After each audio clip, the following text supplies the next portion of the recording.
Hello guys, ഇന്ന് നമുക്ക് ഇരുമ്പിപ്പുളി, ചിലുമ്പിപ്പുളി, ഓർക്കാപ്പുളി എന്ന വെറൈറ്റി ഓഫ് പേരുള്ള ഇരുമ്പിപ്പുളി ഉപ്പിലിടാം. എനിക്കിത് കറക്റ്റായിട്ട് കട്ട് ചെയ്യാൻ അറിയാത്തതുകൊണ്ടാട്ടോ ഞാൻ ഇങ്ങനെ ചെയ്യുന്നത്. ഇതെന്താ ചെയ്യേണ്ടതെന്ന് വെച്ചാൽ ഫസ്റ്റത്തെ ടോപ്പ് പാർട്ട് കട്ട് ചെയ്യുക, എന്നിട്ട് ഇത് സെൻറ്ററിൽ കട്ട് ചെയ്തെടുക്കുകയാണ് വേണ്ടത്. അങ്ങനെ നീളമുള്ളതൊക്കെ കട്ട് ചെയ്തെടുക്കുക.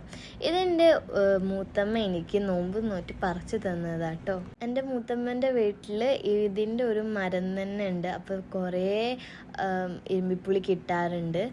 ഇത് വേറൊരു ടൈപ്പിൽ ഉണ്ടാക്കാൻ പറ്റുന്ന എങ്ങനെയാണെന്ന് വെച്ചാൽ ഇത് നല്ലതുപോലെ വെയിലത്തിട്ട് ഉണക്കിയതിന് ശേഷം കറിയിലൊക്കെ ഇടാൻ നല്ല ടേസ്റ്റാട്ടോ. പിന്നെ ഇത് കുറേ ഒന്നും കഴിക്കരുത്, കാരണം ഹെൽത്തിന് വലിയ നല്ലതല്ല.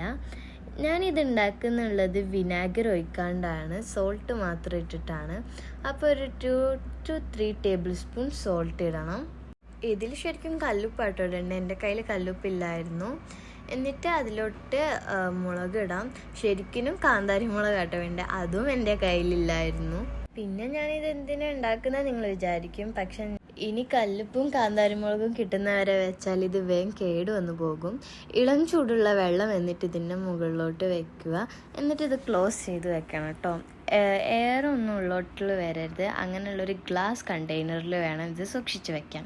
എനിക്കിതിൽ സിന്തറ്റിക് വിനെഗർ യൂസ് ചെയ്യുന്നത് ഇഷ്ടമില്ല കേട്ടോ. അതുകൊണ്ടാണ് ഞാൻ ആഡ് ചെയ്യാത്തത്. നിങ്ങളേലുണ്ടെങ്കിൽ നിങ്ങൾക്ക് ആഡ് ചെയ്യാം. വേറെ വീഡിയോയിൽ കാണാം. Bye bye.